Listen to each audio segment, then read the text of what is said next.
우리가 그 언약과 후속사 10번째 자료를 보고 있는데요. 오늘 먼저 읽어볼 말씀은 우리가 요엘서를 하다가 이렇게 왔잖아요. 그래서 요엘서 2장 구약성경 1272면입니다.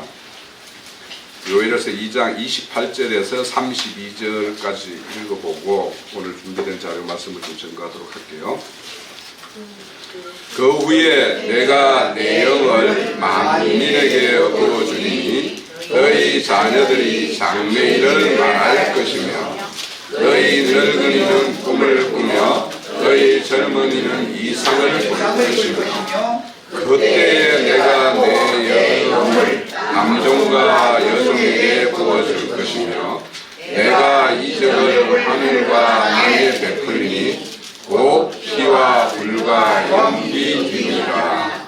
여호와의 크고 두려운 날이 이르기 전에 해가 어두워지고 달이 빛같이 변하리라. 누구든지 여호와의 이름을 부르는 자는 구원을 얻으리니 이는 나 여호와의 말대로 시온산과 예루살렘에서 피할 자가 있을 것이며 남은 자 중에서 나 여호와의 이름을 받은 자가 있을 것입니다.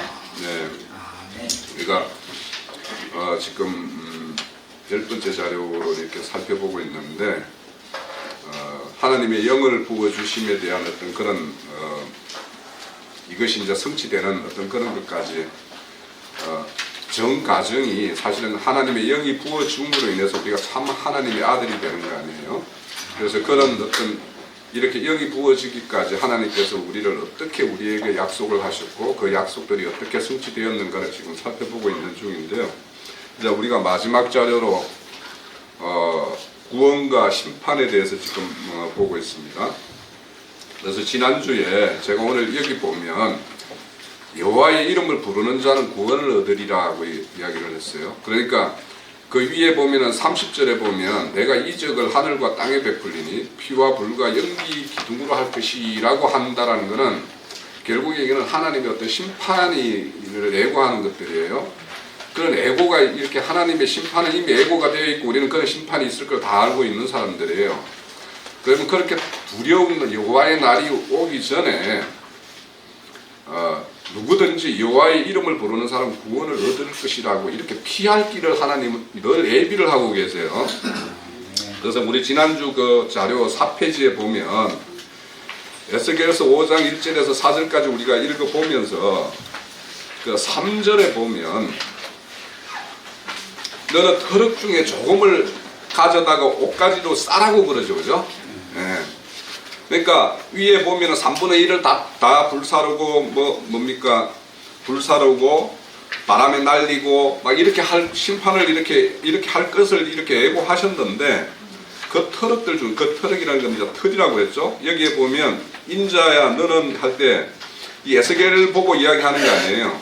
에스겔의 지 소윤과 털을 다 깎아서 이렇게 모아놨다가 심판의 어떤 그 정도로서 3분의 1은 성 안에서 3분의 1은 성 사방에서 또 이렇게 다 털을 이렇게 태우거나 흩트거나 이런 걸로 해서 이제 심판의 어떤 그런 모습들을 이렇게 퍼포먼스 같죠. 요즘 같으면 그렇게 행하라는 거 아니에요.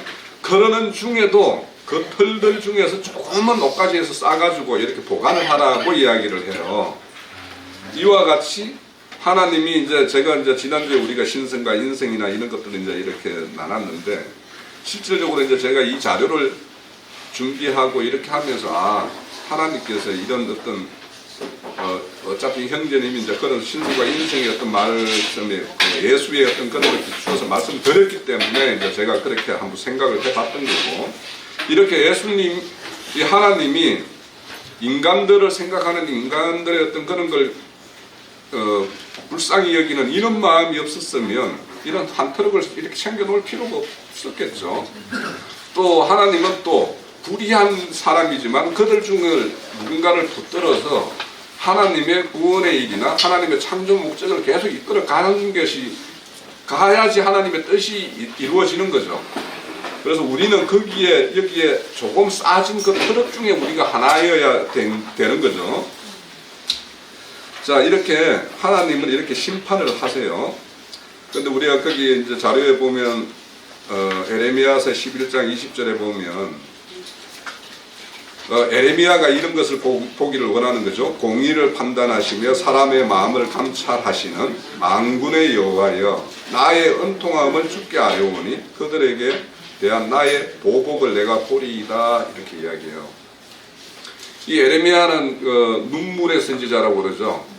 그러니까 오늘날 우리보다 힘이 센 나라에 가서 우리 항복합시다라고, 그러니까 이 인간 세계에서 보면은 뭔가 이 자기 어떤 민족의 어떤 자존을 위해서, 예?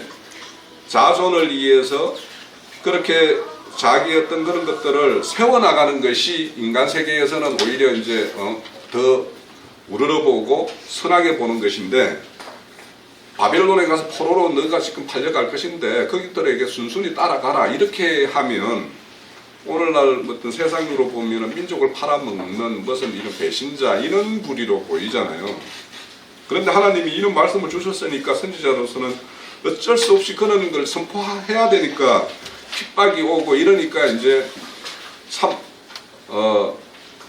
우리가 어떤 이렇게 복음을 우리가 가지고 있는 이 복음도 매일 마찬가지예요. 세상에 나가면 하나님이 이게 진리라서 우리에게 진리로서 이렇게 무장을 시켜 주셨는데 이걸 가서 그대로 선포하면 뭐 세상 사람들은 뭐 2단 3단 하면서 뭐 이렇게 귀를 다 닫아버리고 아주 우리가 이 뭔가 전염병 보균자처럼 이렇게 취급을 해버리는 그런 상황이 되면 우리 속에서는 이제 참 억울함 이런 것이 있잖아요.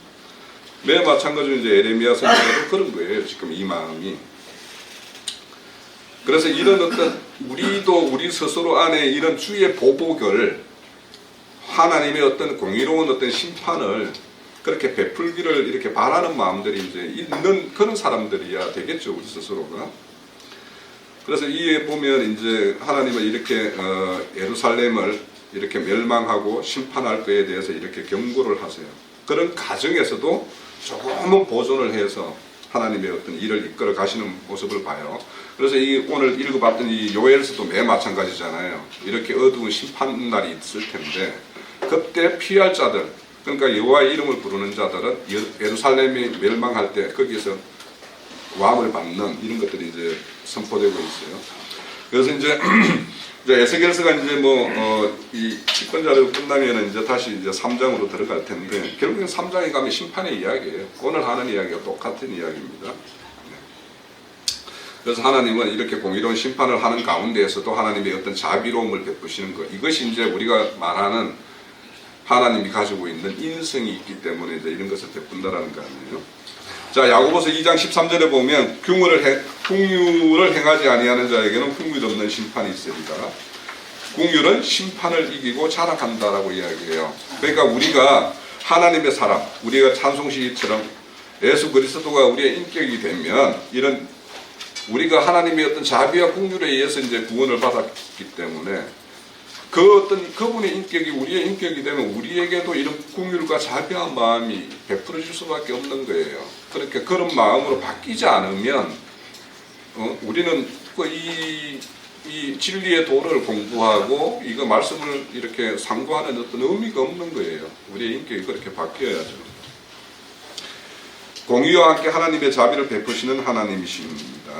지극히 공의와 극심한 어떤 두려움. 그러니까 하나님이 이렇게 경고를 하고 있는 거예요. 요엘서 1, 2장이 다 이렇게 심판을 경고하는 거잖아요. 그죠? 네. 그래서 이런 두려움을 이렇게 애고하고 경고하는 이유는 그런 것에서 벗어날 길을 당신께서 예비했으니까 그 길로 오라고 하는 거죠. 그래서 자비의 어떤 심판을, 그러니까 이런 자비는 심판할 때 그때 더 극적으로 이렇게 하나님은 드러내시는 분이에요. 그래서 오늘날 이제 시대가 우리가 이제 만약에 이 시대, 교회 시대의 어떤 끝자락에 있다라면 지금부터 더 어떤 하나님의 어떤 그런 심판의 어떤 모형들을 더 우리가 분명하게 드러날 것이고 그 가운데 소수가 더 진리의 길로 매진하는 어떤 그런 뿌리들이 또 있을 거란 말이에요. 그래서 그런 뿌리 속에 우리는 반드시 들어가서 그런 어떤 교회를 실행을 해야 되겠죠. 그래서 하나님의 불심판을 두려워하고 모든 악을 버려야 합니다. 우리는 구원하신 하나님의 은혜에 감사할 줄 알고 하나님 은혜에 감사하는 것은 바른 교회 건축과 실행으로서 나타나야 되는 거예요. 그러니까 우리가 은혜와 감사가 있다. 그거는 우리의 어떤 교회의 모습, 교회를 건축하는 모습, 교회를 생각하는 마음 이런 것들로서 나타날 수밖에 없겠죠. 우리에게 임한 구원의 가치는 다시 새겨보며 참 진리 복음을 널리 전하는 어떤 이런 일들을, 그러니까 우리는 심판의 경고와 하나님의 어떤 자비하시면서 어떤 그런 구원의 길을 대비해 놓았다라는 것, 이런 거에 대해서 두 방면을 잘 설명을 해서 하나님의 어떤 거룩한 백성들을 하나님의 어떤 참 원하시는 그쪽으로 우리가 인도하는 일로 쓰임을 받아야 되겠죠. 다음에 5페이지 이제 성령의 사역은 구원과 심판을 동시에 집행한다. 자, 우리가 잘 알고 있는 요한복음 3장 17절에서 18절의 말씀을 보면 하나님이 그 아들을 세상에 보내신 것은 세상을 심판하려 하심이 아니요 그로 말미암아 세상이 구원을 받게 하려 하심이라. 그를 믿는 자는 심판받지 아니하는 것이요 믿지 아니하는 자는 하나님의 독생자 이름을 믿지 아니함으로 벌써 심판을 받은 것입니다. 예. 우리에게는 하나님이 만물과 만사를 동원해가지고 하나님의 뜻을 알게 하기 위해서 늘 우리에게는 그런 어떤 다른 모습으로 우리는 하나님이 우리에게 이렇게 뭔가 메시지를 전달하고 당신의 뜻을 우리는 전달하고 있어요. 그래서 우리가 그 순간에 우리가 말씀을 듣거나 말씀을 보거나 어떤 정의를 통해서 말씀을 들었을 때 그 말씀을 바로 나의 어떤 생명으로 취하지 않으면 이거는 자꾸 하나님은 우리를 저 높은 차원으로 인도하시는 것이 하나님의 뜻이기 때문에 계속 우리는 진도가 나가야 될 일이 있는 거예요. 그런데 그때마다 그 어떤 들은 말씀들이 나의 어떤 실제와 괴리가 되고 그게 말씀이 나의 어떤 그와 직접적으로 연합이 안 이루어지면 진도가 안 나가는 거예요. 그런데 진도가 나간다라고 생각하고 그 길로 계속 나가면 사실은 그 사람 안에 생명이 애곡된 어떤 그런 생명으로 자라나기 때문에 결국에는 이상한 모양으로 나타날 수밖에 없어요. 그래서 우리는 말씀을 취할 때 말씀이 직접적으로 나의 어떤 그런 인생관과 나의 어떤 삶의 삶의 방식을 바꾸어 나가는 어떤 이런 걸로 바로바로 연결을 시켜야 돼요. 그래서 그것이 그렇게 되지 않으면 기형이 되죠. 기형이. 가분수, 우리가 흔히 말하는 가분수 이런 것이 되죠. 그래서 우리가 이렇게 하나님은 그 말씀이 말씀이 우리를 찾아왔는데 우리가 그 말씀에 딱 연합을 하지 못하면 바로 그 자체가 이미 들었는데 그거에 대해서 내가 어떤 반응이 거기에 합당치 않게 되면 그만큼 그 심판이 쌓이는 거예요. 왜냐하면 고범죄가 되잖아요. 고범죄. 알면서 행하지 않는 것. 그런 것이 되잖아요. 알면서 내가 거기에 연합하지 않는 것. 이런 것이 다 고범죄. 이따가 이제 그 뒤에 보면 말씀을 한번 드려볼 건데요. 자, 예수님이 이 땅에 오신 뜻은 구원이 우선이죠. 그죠? 심판이 목적이 아니에요. 그런데 구원과 심판은 동전의 양면과 똑같아요. 구원이냐 심판이냐, 구원이냐 심판이냐예요. 그래서 그분은 이제 이 공간복음에 보면 이렇게 오신 모습을 이렇게 다 모사를 해놨죠. 구유로 오셨다고 우리 이제 그저께 이제 성탄절이라고 이렇게 다들 이렇게 일반 교회에서는 기념하고 했을 텐데 이 공간복음에서 예수가 오신 어렸을 때 마리아의 어떤 태를 통해서 오시는 어떤 그런 기록들을 다 남겨놓은 거는 마태와 누가복음이에요. 마가는 없어요. 마가복음에는 예수가 공생애를 시작하는 것부터 시작이 기록되고 있어요. 근데 이제 그분이 그렇게 낮은 자의 모습으로 이렇게 하나님이 신이신 하나님이 피조물의 어떤 형태인 인간의 모습으로 온다라는 그 자체가 낮아짐이잖아요. 낮아진 거죠. 그렇게 이렇게 오신 목적들을 이렇게 다 이렇게 그 마태와 누가는 이렇게 기록을 하고 있어요. 그런데 그분이 오신 목적은 뭐냐? 우리를 구원해서 하나님 나라를 번성시키고 하나님이 당초에 창조하고자 했던 그 하나님 나라를 건축하기 위한 거예요. 그래서 그분이 오셨을 때는 뭐냐? 빛과 생명으로 오셨다고 해요. 요한복음에는 그렇게 기록을 하고 있어요. 그렇게 비왔는데 우리 그 요한복음 1장 17절인가 보면 율법은 모세로부터 주어진 것이고 은혜와 진리는 온 것이라고 그러죠. 그죠? 하늘로부터 온 것이라고 그래요. 그래서 이거는 은혜와 진리는 강제로 주어진 것도 아니에요. 율법은 그 당시에 모세에 의해서도 지켜지지 않으면 모세를 통해서 바로 책망도 하고 이렇게 했지만 은혜와 진리로 오신 그 성령에 의해서 우리가 오신 어떤 은혜와 진리는 그분은 우리를 지속적으로 설득을 해요. 우리 안에서 그분이. 그리고 우리 안에서 은혜와 진리에 합당치 않은 것들은 다 이렇게 우리에게 이렇게 낱낱이 드러나게 하셔가지고 그것들을 이렇게 제하는 이런 일을 하시는데 지금 여기에 보면은 이제 이 말씀이 요한복음 3장 17절에서 18절 말씀이 유대교 사내들인 공회원인 니고데모와 예수님과의 어떤 대화 과정에서 나온 거예요. 그러면 지금 이런 말씀을 하시는 이유는 니고데모가 뭔가 예수님의 가르침에 대해서 새롭다, 다르다 이런 생각이 있어서 찾아왔을 거 아니면 밤에 찾아온 거거든요. 남들 모르게 이렇게 비밀스럽게 찾아왔어요.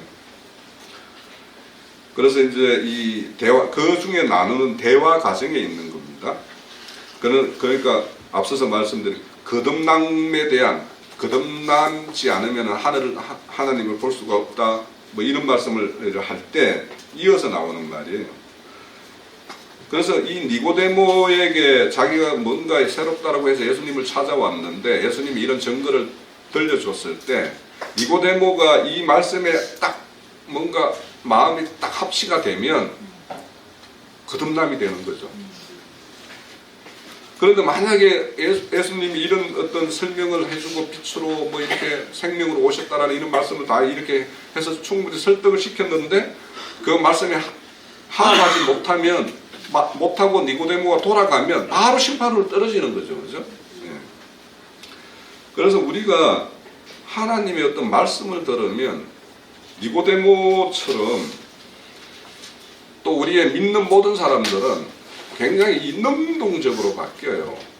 그 말씀이 무엇이지 이렇게 묵상도 깊어지게 하고 그래서 말씀의 세계를 깊게 나를 인도하는 것도 있고 또 말씀이 그 살아서 이제 운동력이 있다고 그랬는데 내가 들은 이 말씀이 내 안에서 어떻게 살아서 운동력을 발휘하고 있는지 이런 거에 대해서도 스스로 이렇게 감찰하게 되고 그래서 우리가 이 하나님의 말씀을 듣는 참 어떤 하나님의 사람이라면 우리는 능동적으로 바뀔 수밖에 없어요. 그래서 하나님이 더 주세요. 하나님 말씀을 더 듣기를 사모하게 되고 더 알기를 사모하게 되고 그것이 교회에 대해서 우리의 어떤 마음과 어떤 생각들이 더 집중되게 되고 이렇게 될 수밖에 없겠죠. 자, 구원은 우리가 그래서 뭐냐? 구원은 현재적이어야 돼요. 지금 현재 나에게 구원이 뭔가가 이루어져 가고 있고 이루어져야지 그것이 참 신앙이지. 말씀 듣는 것과 그것이 나의 어떤 구원, 우리가 아까 찬양처럼 나의 인격적인 걸로 나에게 연합이 되지 않으면 그것은 장래 늘 믿음의 천국 뭡니까 예수 천국 불신 지옥과 같이 죽어서 뭔가가 되는 것 이런 것과 관련된 시켜주는 어떤 그건 종교적인 어떤 모습이기 때문에 우리는 그런 신앙을 하는 게 아니잖아요. 그래서 늘 현재적이에요.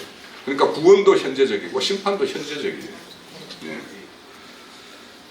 그래서 우리가 만약에 하나님의 어떤 그런 구원의 길을 구원의 도를 행하는 사람이라면 느슨해질 수도 없고, 소극적일 수도 없고, 뭔가 늘 수동적일 수도 없어요. 그래서 우리는 늘 이렇게 그 반대로 늘 어떤 그 적극적으로 참여하고, 우리가 스스로 능동적으로 뭔가를 어떤 길을 또 찾기도 하고, 그렇게 하는 사람이 되어야 되겠죠. 자, 왜 우리가 구원이 현재적이어야 되고 심판도 현재적이냐?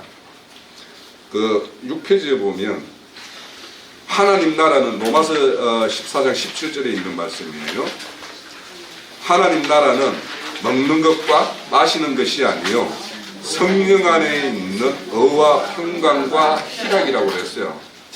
그러면 우리가 지금 우리 안에 성령님이 오셔야지 우리가 참 신앙으로 가는 거죠, 그죠?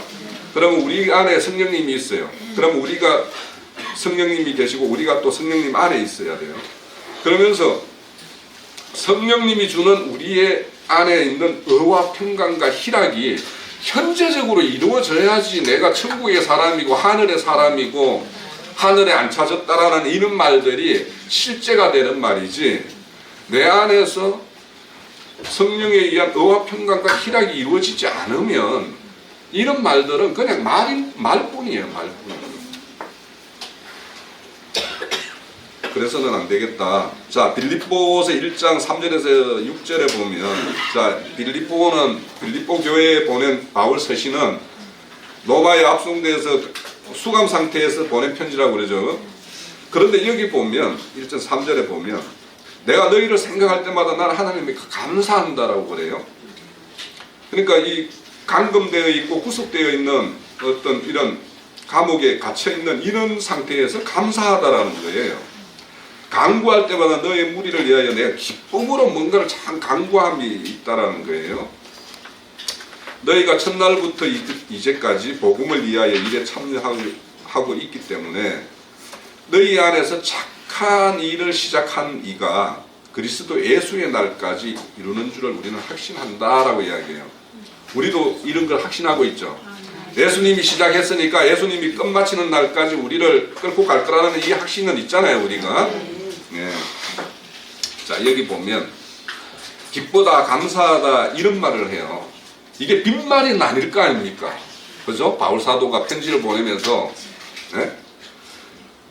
자, 바울 사도 같은 경우에는 이렇게 자기 어떤 형편이나 현실은 비관할 수밖에 없고 낭망할 수밖에 없는 어떤 인간적으로 생각하면 그럴 수밖에 없는 환경에서도 이렇게 감사하고 기뻐할 수 있었던 것은 바로 성령 안에서 희락과 평강과 의가 자기 안에 있다라는 걸, 그런 것이 되어 있으니까 기쁠 수밖에 없는 거죠.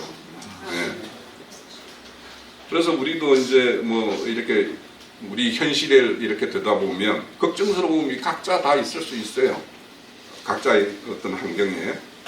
그런데 이것이 하나님이 나를 어떤 불심판이 있을 때 그날이 있을 거니까 그러기 전에 나를 그 불심판을 피하게 하기 위해서 나에게 있는 그런 어떤 하나님의 어떤 거역되는 것, 거룩하지 못한 것, 이런 것들을 제하기 위해서 나에게 이런 어떤 시련과 연단을 주는 거라고 생각을 하면 그것이 마냥 슬프기만 하고 힘들기만 하지 않을 수 있겠죠.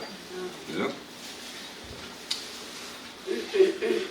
자, 그래서 구원과 심판은 항상 현재적인 문제예요.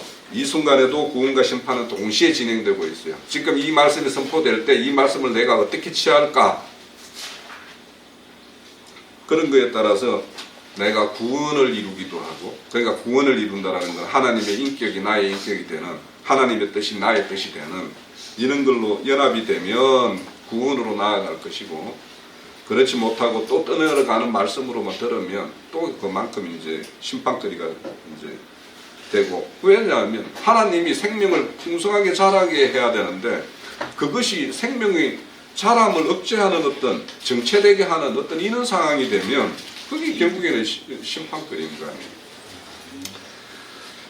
자, 이 순간에도 구원과 심판은 동시에 진행됩니다. 지식적으로 동의를 하면서 말씀에 순응하는 것이 등한시하는 문제가 있다라면 우리는 다 지금부터 돌이켜야 돼요. 말씀과 괴리되는 삶, 이런 것들이 축적되면 내 속 생명이 기형이 돼요. 기형이. 예? 그래서 기형이 되는 것이 결국에는 교만함으로 나올 수도 있죠. 지식은 교만하게 한다고 그랬으니까. 그래서 그 기형적인 모습이 그렇게 나오는 거예요. 지금 인순과 말씀의 빛이 조명될 때 빛이 지시하는 쪽으로 우리는 발걸음을 옮겨야 돼요. 지금 빛이 지시하는 곳을 알면서 행하지 않으면 이게 자기 자신의 생명을 살인하는 거고, 그래서 고살자가 되는 거예요. 그러니까 남을 살해하지 않는다고 해서 고살자가 아니라 본인 자신의 생명을 풍성하게 살아지 못하게 하거나, 이렇게 또 고살이에요. 고살. 하나님 입장에서 보면. 자, 히브리서 10장 26절에서 27절에 보면 이런 말씀이 있어요. 우리 교회가 좀 마음을 새겨야 될 부분이에요. 우리가 진리를 아는 지식을 받은 후 침집 죄를 범한 적 다시 속지 않은 제사가 없고 오직 무서운 마음으로 심판을 기다리는 것과 대적하는 자를 소멸할 맹렬한 불이 있으리라고 그랬어요. 자, 우리가 풍성한 하나님의 말씀의 어떤 정도를 듣고 계시된 말씀들을 우리는 듣고 있죠, 그죠? 그러면 이제 아는 지식을 이렇게 풍성하게 하는 것은 성령님이 하시는 일이에요. 그러면은 이렇게 아는 지식이 성령님이 하시는 일인데, 그 지식대로 우리의 어떤 삶을 살지 못하고 교회를 그렇게 건축하지 못하고 이렇게 되면 이게 성령을 거역하는 죄죠. 네? 자, 그렇다고 해서 그러면 현재적인 심판과 현재적인 구원만 있느냐? 우리는 사후에 어떤 하나님의 보상이 있다는 걸 알고 있죠. 자, 보상이 있어요. 그래서 우리의 현재적인 고난과 비교할 수 없는 영광이 있다고 그랬어요.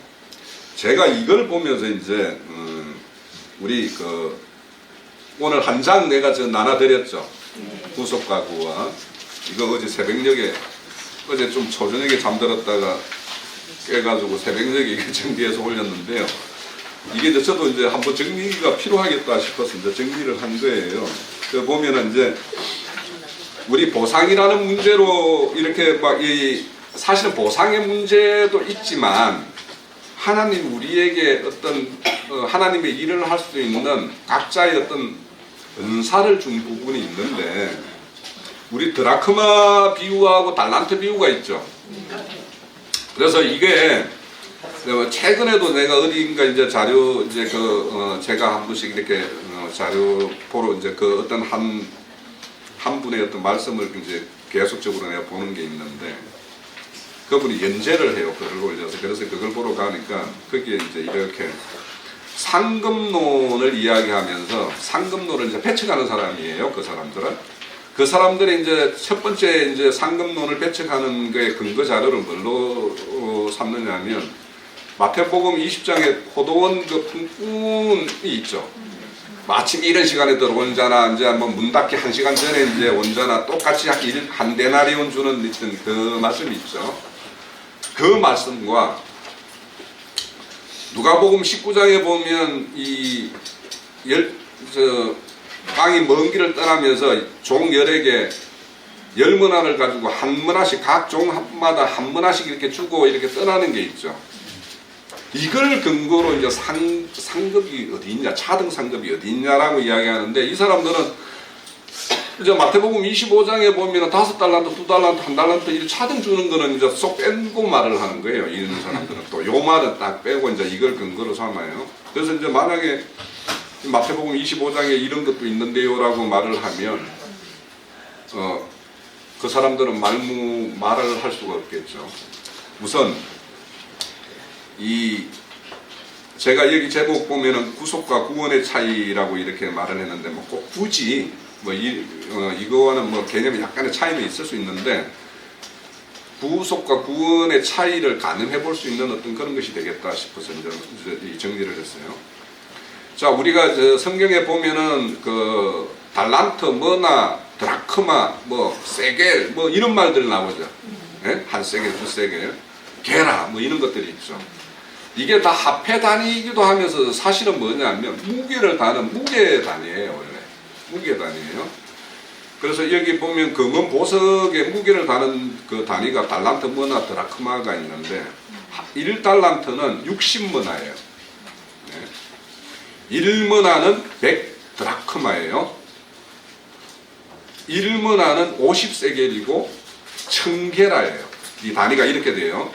달란트가 제일 큰 단위죠. 그런데 1드라크마 이거는 1데나리온하고 단위가 똑같아요. 그러니까 이게 단위가 뭐냐면 품꾼의 하루의 싹시 1드라크마 1데나리온이에요. 그런데 이제 그 누가복음에 보면 이제 이 19장의 머나의 비유나 마태복음 20장의 포도원의 품꾼의 한 데나리온을 주는 거는 이게 구속의 싹시라고 이야기할 수가 있어요. 누구에게나 구속은 똑같죠. 그런데 사람마다 하나님의 어떤 구원은 다 다르죠. 이룰 구원은 다 다르잖아요. 그래서 마태복음 20장 포도원이나 누가복음 머나의 비유는 구속과 같아요. 십자가의 도라는 게 바로 이 구속에 속해 있는, 구속에 머물러 있는 거예요. 그럼 우리는 이제 더 나아가는 어떤 말씀을 추구하는 것이죠. 근데 마태복음 25장의 달란트의 비유는 이룰 구원들과 똑같아요. 각자가 하나님 앞에 충성되게 일을 하면 충성된 만큼 일을 맡기세요, 하나님은. 그래서 이 마태복음 25장 같은 경우는 구원의 어떤 정표로 이렇게 볼 수가 있어요. 그러면 이게 이제 누가복음 19장에는 원전이에요. 원이에요. 원. 1머나씩을 줘요. 그리고 마태복음은 금으로 1달란트를 줘요. 그거를 이제 계산을 해봤어요. 제가 어제. 쓸데없는 짓이 몰라도. 자, 1달란트는 34kg예요. 34kg. 무게가. 그러면 금 34kg면 우리 이제 몇 돈이냐? 한 돈이 3.75g이에요. 그거를 이제 계산을 하니까 34kg면 금으로 우리가 흔히 말하는 돈이 몇 돈이냐 하면 9,000돈이 돼요. 9,000돈. 네? 그래서 제가 이걸 누구인가 예전에 어떤 들은 기억이 있어서 한 달란트가 얼마나 많은 건지 알아? 이럴 때 내가 19억 얼마를 들었어요. 그래서 어제 갑자기 19억이 진짜 나오는가 계산을 해보고 싶어서 내가 이제 해본 거예요. 그래서 금 한 돈이 요즘 시세로 지금 어제 시세가 21만 6천 원이에요. 네? 그래서 이걸 계산을 해보니까 19억 딱 나오는 거예요. 그래서 이 사람이 전혀 근거 없이 말한 게 아니다라고 생각을 해요. 어제 딱 확인을 했죠. 그러면 달란트가 우리가 한 달란트 받는다, 두 달란트 받는다, 5달란트 받는다라는 게 얼마나 어마어마한 것인지를 우리는 감을 잡아야 돼요. 요즘 100억씩 받아요. 네. 그죠? 그러니까 5달란트면 100억이에요, 100억. 100억을 받는 거예요. 1만 달란트는 얼마예요? 상감 받은 게 있죠. 예. 중국에서나 계산 나오는 숫자. 자, 그래서 그런데 그러면 1머나는 얼마냐? 이게 원전이에요, 원전. 1머나는 원전 1머나를 줬어요. 여기 원전. 그래서 이거를 계산을 해보면 1머나는 149돈이에요. 149돈. 그런데 원 한 돈이 가격이 얼마냐? 2,250원이에요. 그래서 계산을 해보니까 1머나를 계산하니까 33만 6천 원이에요. 그래서 하루 품삯이 33만 6천 원짜리예요. 이것이 그러면은 그 당시에 품꾼들이 하루 일하면은 30몇만 원 받았으니까 엄청 많이 주는 어떤 그런 품이네라고 생각하겠지만 이건 오늘날 시세예요. 그러니까 배고프고 뭐 먹을 것이 없을 때 금 한 돈이 뭔 필요가 있어요. 그 당시에는 사실 그죠? 그러면 그 당시에 이렇게 1머나를 받았다라는 거는 새끼 먹으면은 그냥 없어질 정도의 돈이었다라고 이야기. 왜냐면 거기 보면은 오늘 내가 가서 품꾼으로 일을 하지 못하면 우리 식구들이 다 굶을 형편이기 때문에 이미 일반적으로 일꾼을 드릴 때는 아침에 일찍 들여서 일 많이 시키지 5시에 나와서 일꾼을 데리고 가는 사람 주인은 없잖아요. 그런데도 거기에 남아있는 자가 있었다라는 거 아니에요. 왜냐하면 그날 한 싹을 받아가지 않으면 식구들이 다 굶어야 되는 어떤 그런 상황이니까 절박함으로 그 기다리고 있는 사람은 문을 닫기 1시간 전에 또 이렇게 들리는 그런 하나님의 은혜를 베푸시는 모습을 보여요. 자, 그래서 구속과 구원을 단순하게 이게 돈 계산을 한 거예요. 구속은 33만 6천 원짜리라면 우리가 이룰 구원은 19억을 이루어 가야 되는 거예요. 최소한. 그러니까 한 달란트 받은 사람이 한 달란트를 남겨야 되잖아요. 그러면 19억을 남겨서 가야 되는 거야, 우리가.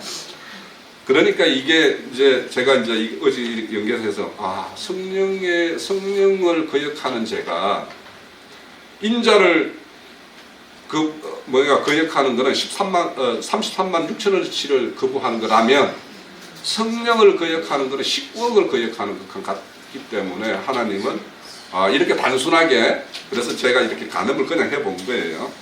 자, 그러면 우리가 성경에 보면은 우리가 생명의 속전을 지불하는 이야기가 나오죠. 그게 얼마냐면 성전 세겔로 0.5 세겔이죠.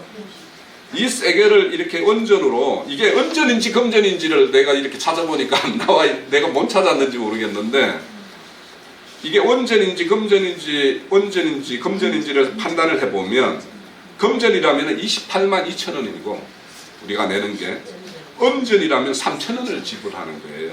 금전 같은 경우는 20주 이상이에요. 그래서 이게 이제 그 싹스로 보면 하루 우리가 1데나리온이고 1드라크마라고 그랬잖아요. 이거를 훅무로 계산을 해보면 하루 싹스의 100분의 1을 속전으로 내는 거예요. 그러면 우리가 생명의 속전으로 우리가 지불하는 것은 보잘것없는 거죠. 그러니까 우리의 구원에는 우리 스스로가 뭔가 지불하는 가치는 거의 없다라고 보면 되는 거예요. 그래서 전적으로 하나님의 어떤 구원의 은혜의 어떤로 이루어지는 거다라고 볼 수 있고, 그런데 장자의 속전은 5세겔이에요. 이거 보면 이제 민수기에 나오는 거예요. 민수기에 보면 이 장자를 구속하기 위해서는 레위 지파들이 이제 하나씩 이렇게 배분을 하는데 보면 273명인가가 부족해. 그래서 부족한 사람은 속전을 내는데 장자의 속전으로는 5세겔을 내게 돼요. 그럼 5세겔을 내면은 하루 꿈에 10분의 1을 지급을 하더라고.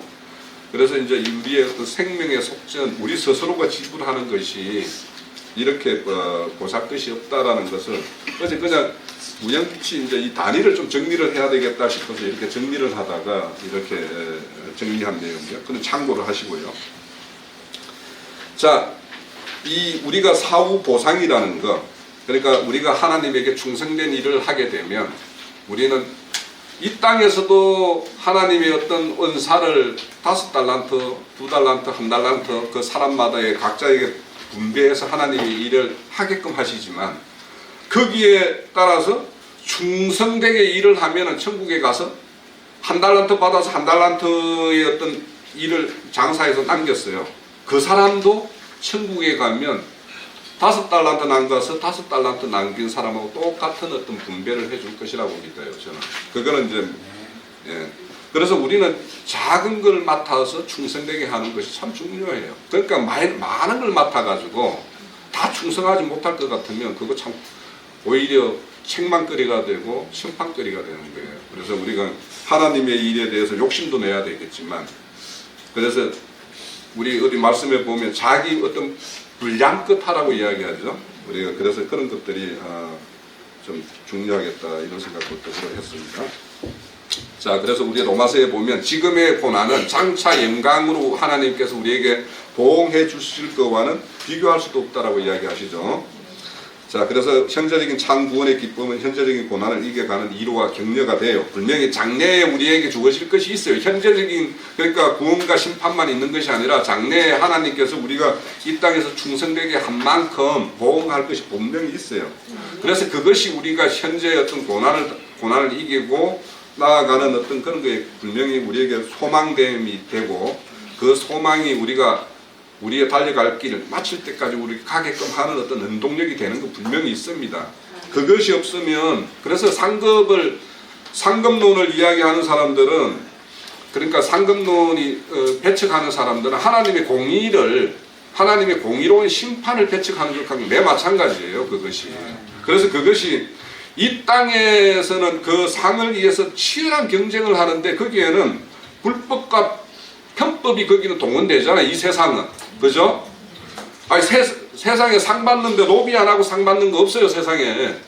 우리 회사도 매 마찬가지고 어느 조직이라도 상 받는데 야, 저 진짜 순수하게 그 작품의 어떤 그런 퀄리티만 딱 평가해서 상 주는 곳은 세상에는 없어요. 모든 것이 나눠먹기고 뭐 뒤에 편법이고 뭐 이런 것이지. 그러니까 그것이 불이 불법한 것이 우리가 다 알고 있기 때문에 세상에 어떤 상을 주는 것에 대해서는 우리가 뭔가 이렇게 거부하는 것이 있어요. 있지만 하나님은 불평부당한 거 하나 없이 공의롭게 평가하실 것이기 때문에 그 상을 거부한다라는 것은 하나님이 상 주겠다라고 하는 말씀이 성경 곳곳에 있는데 그것을 말씀을 부정하는 거예요. 인간적인 어떤 선의를 가지고 하나님의 선의를 평가하는 거예요. 그게. 그러니까 얼마나 그게 사실은 경험하는 거예요. 저도 그 처음에는 무슨 천국이라면 그런 데 가가지고 무슨 상이 크고 작은 것이 있어 뭐 이런 생각을 저도 가졌던 사람이에요. 그렇지만 이것이 이제 좀 성경을 알고 하니까 이게 인간의 경험이구나. 하나님의 어떤 성경의 기록의 말씀을 인간적인 세상의 어떤 그런 가치 기준으로 평가하는 어떤 인간의 어떤 생각들이구나 이런 생각을 하고 나서는 만약에 하나님이 그렇게 충성되게 일하는 것에 대해서 정당한 보상을 하지 않는 사람이라면 하나님은 공의로운 하나님이 못 된다. 그래서 저는 그런 사람들한테 당신하고 바울 사도하고 똑같은 상 뭔가 똑같은 걸 받아야지 하나님이 공평한 하나님이고 그게 천국이냐라고 이야기하면 뭐 말은 안 해요. 양심이 있구나. 자, 그렇습니다. 자, 7페이지 볼게요. 하나님은 모든 행위를 심판하신 분이에요. 우리 그리스도 심판대에 대해서 너무도 잘 알고 있는데 우리 이 전도서에 보면 이제 이런 말씀이 또 나와요. 그래서 한번 볼게요. 이를 결국을 다 들었으니 하나님을 경외하고 그 명령을 지킬지어다. 이것이 사람의 본분이라. 하나님의 모든 행위와 모든 은밀한 일을 선악간에 판단하십니다.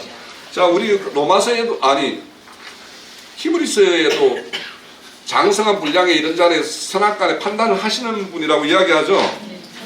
그건 우리의 판단이 아니고 우리 안에 있는 성령님의 선악간의 판단이니까 판단인 거예요. 인간의 생각으로 판단하면 안 되는 것이고 내 안에 성령님이 뭔가 이렇게 진리대로 판단하는 어떤 그 선악의 어떤 분별을 말하는 거예요. 거기도 히브리서 5장도. 그런데 하나님은 이렇게 모든 행위를 판단을 하는데 행위만이 판단 아니고 그 사람의 속 생각 이게 어디에서 나온 행위인지 그 은밀한 생각까지도 판단을 하시는 분이라는 거예요. 그런데 전도서는 보면 앞에서부터 처음부터 쭉 한 10장까지 이 언저리까지 갈 때까지 뭡니까? 다 허무하다 인간들 하는 일이 다 헛되다 이런 이야기 하시는 분 아니에요. 그런데 갑자기 이제 이렇게 반전을 일으키는 거예요. 전도자가. 예. 그래서 지금까지 전도자가 이렇게 취해왔던 것과 전혀 다른 걸로 이렇게 전환되는 어떤 이런 걸 하는데 왜냐하면 전도자가 하고 싶은 이야기는 바로 여기에 있기 때문에 인간 생각으로 내가 하나님 앞에 행한다고 했던 것들도 허무한 것이었고 또 내 인간적인 생각으로 내 중심적으로 이렇게 솔로몬이 그렇게 살았던 사람 아니에요. 그런 사람으로서의 어떤 그것도 똑같이 참 헛된 것이었다라는 걸 깨달은 전도자가 쓴 게 전도서니까. 그러면 이 솔로몬이 이렇게 극적으로 이렇게 왜 전환이 되었을까? 자기 어떤 인생을 우리가 반추해 보면, 우리 스스로가 그런 걸 다 반추해 보면, 우리 각자가 보면, 전번에 지난주에 어떤 주중에 청계님 증거 중에서도 그렇던데, 인생의 시작은 좀 이렇게 힘들고 고난하지만 끝이 좋으면 좋은 것이라고 이 말씀을 하시잖아요. 그 다니엘서 5장에 보면 그 등장하는 사람이 벨사살 왕이죠. 예?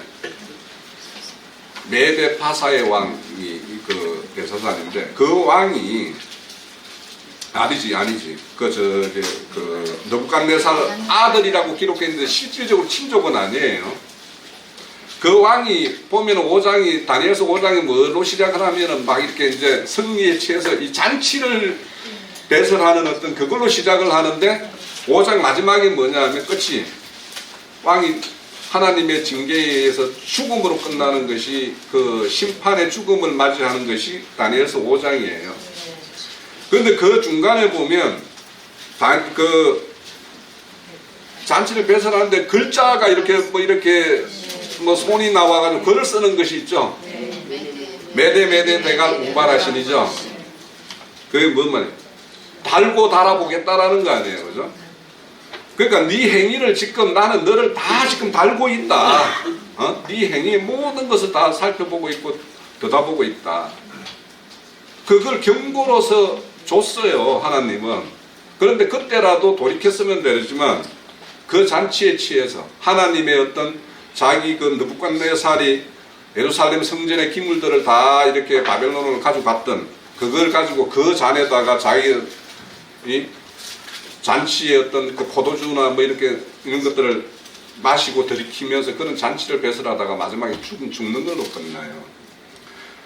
하나님은 이런 행위를 모든 걸 다 살피고 있는데 그 행위 할 때마다 우리 양심을 이렇게 탁 치는 어떤 그런 것들이 있잖아요. 우리는 느끼잖아요. 그래서 우리가 처음 오늘 말씀 그 시작 때부터 하나님은 뭔가 이렇게 거기에 심판에서 건져내기 위해서 하나님은 늘 신호를 주고 있는 거예요. 그래서 우리가 지금 이 선지서를 보고 있는데 이 선지서가 뭐냐면 다 경고예요, 경고. 네?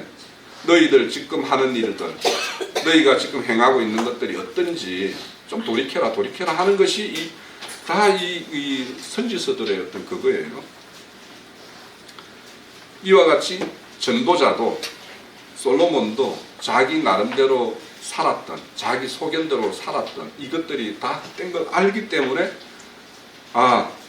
이제는 자기 앞에 주어진 것이 이제 심판이라는 것을 이제 이 자는 아는 거예요. 하나님의 사람이 속한 자이기 때문에. 그래서 그걸 이렇게 이제 전도서를 기록을 하고 있는 거죠. 그런데 이런 전도서의 어떤 이런 기록들이나 이런 것들을 우리에게 지금도 우리에게 경고하는 것은 하나님은 하나님의 언약 백성들, 하나님과 약속에 맺어지지 않은 사람들과는 아무 상관없는 이야기예요. 이 성경의 이야기는. 그러면 하나님과 약속을 맺은 언약 백성들은 하나님 뜻이 있어요. 그 모든 자에게, 그 사람에게 내가 하나님이 이렇게 했으면 좋겠다는 그 뜻이 있단 말이에요. 그렇게 바라고 있어요. 그 바라고 있다라는 것은 그 바라는 대로 행하지 않고 그거와 다른 길로 가게 되면 반드시 심판할 수밖에 없는 거예요. 그래서 하나님의 언약 관계에 있고 우리는 하나님의 언약 백성이고 하나님의 언약의 자녀라고 생각을 한다면 그에 따른 우리는 책임이 있는 사람들이에요. 왜냐하면 이 언약이라는 건 계약 관계예요. 계약은 당사자예요. 당사자로 하나님과 우리들과 우리 각자들과 또 우리 교회들과 이 계약 관계에 있는 사람들이에요. 그러면 당연히 하나님이 행하실 것이 있고 우리가 행할 것이 있는 거예요. 우리가 책임져야 될 부분이 있는 거예요. 왜냐? 우리에게 맡긴 게 있으니까. 우리에게 주어서 손에 쥐어준 것이 있으니까 하나님은 그거에 따라서 요구하는 것이 있는 거예요. 만약 하나님이 준 것이 없다면 우리한테 요구할 것이 없죠. 자, 전도서 3장 17절에서 18절에 보면 내가 내 마음속으로 이르기를 의인과 악인을 하나님이 심판하시리니 이는 모든 소망하는 일과 모든 행사에 때가 있습니다. 전도서 3장에 보면 심을 때가 있고 거둘 때가 있고 뭐 할 때가 있고 뭐 할 때가 있고 이렇게 말씀하시는 그 끝자락에 있는 말씀이에요. 자, 지금까지 하나님은 우리에게 은혜를 베풀고 구원을 베풀었어요. 그러면 추수할 때가 있는 거죠. 반드시 추수는 반드시 심판이 타작을 해야 될 거 아닙니까? 떨어야 될 거 아니에요. 그러니까 심판이 있는 거죠. 자, 그래서 때가 있음이라 하였으며 내가 내 마음속에 이르기를 인생들의 일에 대하여 하나님이 그들을 시험한대요. 하나님은 우리를 시험도 하고 있어요. 늘. 왜냐? 너희들이 얼마만큼 자랐고 어느 수준에 이르렀는지 너 스스로도 알게 하고 너희 속에 여전히 아직도 옛사람의 성분, 짐승과 같은 그런 것들이 얼마나 있는지를 직접 보게 하기 위해서 우리를 시험을 해요. 그것이 우리에게는 올 때는 시험과 연단으로 올 수도 있고 징계로 올 수도 있고 이런 거죠. 자, 그런데 여기 보면 시험하는 이유가 있어요. 그들이 자기가 짐승과 얼마나 다름없는지를 깨닫게 하려고 하나님은 시험한다라는 거예요. 그러니까 우리가 이런 시험 당하면서 우리가 얼마나 옛사람이 다 짐승같이 살았던 거잖아요. 그죠? 하나님 뜻과 상관없이, 그러니까 하나님을 말씀을 가지지 않은 사람, 이성 없는 짐승, 이성 없는 짐승이라는 말은 말씀을 가지지 않았다라는 뜻이에요. 알로고스예요. 알로고스. 이성 없는 할 때 그걸 찾아보면 알로고스예요. 알은 우리 부정이잖아요. 로고스, 말씀이 없는 자가 이성 없는 자예요. 말씀대로 그러면 말씀을 가졌어. 알아. 아는데 그대로 살지 못하고 이렇게 한다라면 그것이 고범죄가 되는 것이고 고살자가 되는 거예요. 그런 사람들에게는 아까 우리 히브리서 10장에 보면 소멸하는 불과 같은 심판밖에 없다라는 거예요. 자, 전도서 11장 9절에서 11절에 보면 청년이여 내 어릴 때에 즐거워하며 내 청년의 날들을 마음에 기뻐하며 마음에 원하는 길들과 내 눈에 보이는 대로 행하라.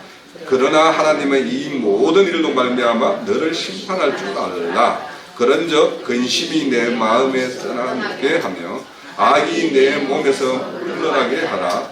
어릴 때와 검은 머리의 시절이 다 헛되니라. 자, 어릴 때와 검은 머리 시절에는 하나님에 의해서 길들여지지 않은 상황을 말하는 거죠. 예. 그럴 때는 자기 멋대로 했죠. 우리가 신앙을 한다면서도 내 소견대로 했고 이런 것들이 다 하나님의 심판거리라는 거예요. 그러니까 하나님을 우리 인간의 어떤 소견대로 생각대로 뭔가 이렇게 하면 하나님은 기뻐하실 거야. 그래서 내가 이렇게 하는 것들, 그거 우리 마태복음 보면 7장인가에 보면 주여 주여 하는 자마다 그 말씀 우리 잘 알고 있죠. 그러니까 그 사람들이 다 행했어요. 열심히 행하고 있고 오늘날 교회들이 지금 다 그렇게 하고 있는 일들이에요. 그 책망하는 것들, 나 너 모른다고 하는 일들이 그게 지금 오늘날 교회에서 안 하느냐 하면 그거 열심히 하려고, 그거 하려고, 그거 할 수 있는 어떤 그런 미천 받으려고 산에 가가지고 뭐 금식기도 하고 해서 그 받아와서 하는 짓이 그 일이에요. 그 일. 그런데 하나님은 그런 일을 하면 난 너 모른다라고 이야기하는 거 아니에요. 그래서 그것들이 뭐냐면 어릴 때, 검은 머리일 때, 그러니까 인생이 뭔지 아무것도 모르고 이렇게 했을 때 그것들이 아무 소용이 없다라는 거예요. 자, 잠언서는 살아계신 하나님을 두려워하고 그 마음에 유의하라고, 그래서 하나님을 경외하는 것이 지식과 지혜의 근본이라고 이야기하죠. 그죠? 잠언서의 결론이에요. 그러면 전도서는 사람 스스로 자기 소견대로 이렇게 행하는 것들이 다 헛되다라는 것을 이야기하는 것이 전도서예요. 예. 자, 전도서는 사람들이 하나님 앞에서 행하는 것만이, 하나님 앞에서 행하는 것만이 참된 것이고, 인간은 자신의 조물주가 이렇게 낸 목적이 있잖아요. 그 목적을 모르고, 그 목적이 뭔지 모르고 이렇게 사는 것들이 다 하나님이 심판거리고 다 허무한 걸로 다 떠내려갈 것들이라고 이야기하는 거예요. 자, 전도자는 모든 행위를 심판하실 하나님을 기억하고 지금부터 돌이켜서 하나님 앞에서 살기를 다 원해요. 하나님의 인간의 모든 행위, 감추는 의도까지 다 살피시는 분이에요. 자, 앞서서 우리가 말을 했듯이 틀까지도 이렇게 다 헤아리고 계시는 분이라고 생각을 했어요. 인간은 책임 있는 존재입니다. 왜냐하면 하나님과 나는 자, 아브라함과의 언약은요, 그냥 하나님이 일방적으로 하나님이 언약을 이렇게 체결해주고 너 복 줄게 하는 거예요. 그런데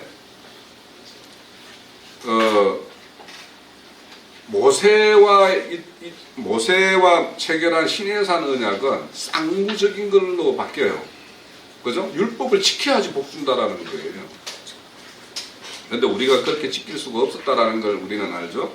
그러면 우리는 하나님이 그 율법의 요구의 사항, 10계명에서 대표적으로 율법의 대표가 이제 10계명인데 그 10계명을 하나님은 한 번도 손에서 놓아 본 적이 없는 분이에요. 그런데 그거를 누가 어떻게 성취시키냐? 하나님께서 성취시켰고 그 안에 있는 자, 그러니까 그 하나님이 구속하신 그분, 그리고 우리의 그런 율법의 요구가 예수님이 오셔서 이룬 그 구원 안에서 똑같은 효력을 발휘하게끔 하기 위해서 오신 분이 성령이에요. 성령은 우리를 그 안으로 몰아넣는 분이에요. 그러면 그 안에 있는 사람, 우리가 아침에 찬양시를 저는 굉장히 은혜스럽게 받았는데 예수 그리스도가 그분이 나의 인격이 된 사람, 그분이 나의 인격이 된 사람이면 반드시 우리가 그 인격으로 살아가고 행한다라면 남들 눈에는 반드시 뭐냐면 이 하나님의 의를 행하면서 사는 사람으로 드러날 수밖에 없어요. 그런데 그것이 그렇게 드러나지 않는 그런 삶이라면 이 사람이 하나님의 말씀과 연합되어서 그렇게 사는 사람인지, 연합되어 있는 사람인지, 아니면 말씀과 본인과는 괴리되어 있는 건지, 그것이 좀 하나의 정표가 되지 않을까라는 생각이 듭니다. 오늘 한 7페이지까지 그냥 마치고 말아야 되겠는데요. 오늘의 요약은 하나님은 은혜와 자비를 가지고 계시는 분이에요. 그 반면에 심판도 여전히 가지고 계시는 분이에요. 그래서 우리는 슬기로운 처녀는 그 심판의 날을 준비하는 자예요. 우리가 그런 이 땅의 어떤 신앙이나 모든 것들이 그런 준비하는 그런 사람의 슬기로움을 가지고 살아가는 그런 신앙이었으면 합니다. 네, 마칩니다.